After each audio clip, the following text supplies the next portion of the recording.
அடுத்தது தாத்தா பாட்டி இவருக்கு நாலு பேர்ல யாராவது ஒருத்தருடைய பேர் அதுல வந்து 2002 இருந்துச்சுன்னா அவர் வந்து 3 நம்பர் காலத்துல ஃபில் பண்ணுவார். 1 3 ஃபில் பண்ணுவார். ஓகேங்களா? இப்போ அதனுடைய உதாரணத்தை நம்ம பார்க்க போறோம்.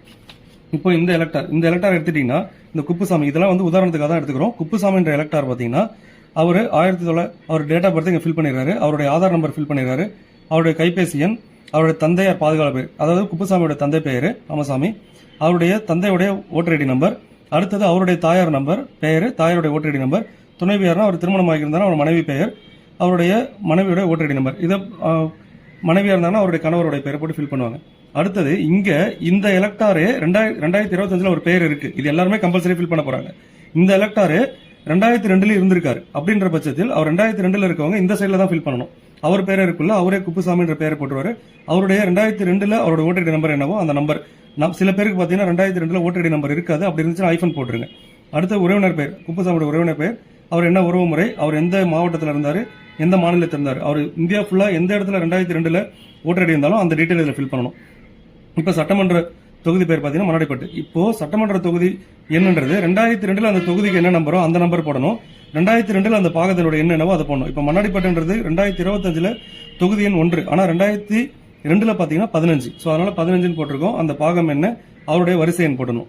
அடுத்தது அவர் கையெழுத்து போட்டுட்டு பிஎல்ஓ கையெழுத்து போட்டுருவாங்க. இவங்க இந்த உதாரணம் பாத்தீங்கன்னா இந்த எலக்டாரே 2002 இருந்தார். அதனால 1 நம்பர் ஃபீல்டையும் 2 நம்பர் ஃபீல்டையும் ஃபுல்லா ஃபில் பண்ணிடுறாரு. ஓகேங்களா?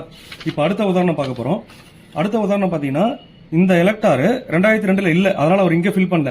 ஆனா அவருடைய அம்மா இல்ல அப்பா இல்ல தாத்தா இல்ல பாட்டி யாரோ ஒருத்தவங்க வந்து 2002 இருந்திருக்காங்க. இந்த எலக்டாருக்கு அவங்க அப்பாவே 2002 இருந்திருக்காரு. அதனால என்ன ஃபில் பண்றாருன்னா அவருடைய டீடைல் ஃபுல்லா இங்க ஃபில் பண்ணிடுறாரு. ஃபில் பண்ணதுக்கு அப்புறம் அவருடைய உறவினர் இங்க பாருங்க, முந்தைய தீவிர திருத்தத்தின் வாக்காளர் பட்டியலில் உள்ள வாக்காளரின் உறவினர் பெயர்னா இவருக்கு உறவினர்ன்றது யார்? அப்பா தான். அவருடைய அப்பாவுடைய பெயர், அடுத்தது அவங்க அப்பாவுடைய ஓட்டர் ஐடி நம்பர், பழைய ஓட்டர் ஐடி நம்பர் 2002 என்ன இருந்துச்சு அது, அப்பாவுடைய உறவினர் பெயர், அப்பாவுடைய உறவினர் சேகர்ன்றவர் அவங்க அப்பாவுடைய உறவினர் பெயர் ராஜா. அடுத்தது அவருக்கு என்ன உறவு முறை, அவர் எந்த மாவட்டம், என்ன மாநிலம், இந்த சட்டமன்ற தொகுதி, அந்த முந்தைய சட்டமன்ற தொகுதியுடைய என்னென்னவோ அதெல்லாம் ஃபில் பண்ணிட்டு போட்டுரு. அடுத்தது இந்த 2 எலக்டார் பாத்தீங்கன்னா 2002 இருக்கிறவங்களுக்கு தான். இப்போ ஒரு எலக்டார் இருக்காரு, இவருக்கு வந்து பாத்தீங்கன்னா இவருடைய பேரு 2002 இல்ல. அடுத்தது இவங்க அப்பா அம்மா தாத்தா பாட்டி இவங்க 4 பேர்ல யாரோ ஒருத்தவங்களும் 2002 இல்ல, இவர் மட்டும் தான் இப்ப 2025 இருக்காரு. 2002 இவர் உறவு முறையில் யாருமே இல்லன்ற பட்சத்தில் இவர் மேல இருக்க இந்த 1 நம்பர் ஃபீல்ட் இருக்குல்ல, இது மட்டும் ஃபில் பண்ணிட்டு அவர் கையெழுத்து போட்டுட்டு பிஎல்ஓ கிட்ட சமர்ப்பிச்சிடலாம். ஓகேங்களா? இதுதான் வாக்காளர் கணக்கெடுப்பு படிவத்தை பூர்த்தி செய்யறதுக்கு ஒரு எக்ஸாம்பிள். நன்றி.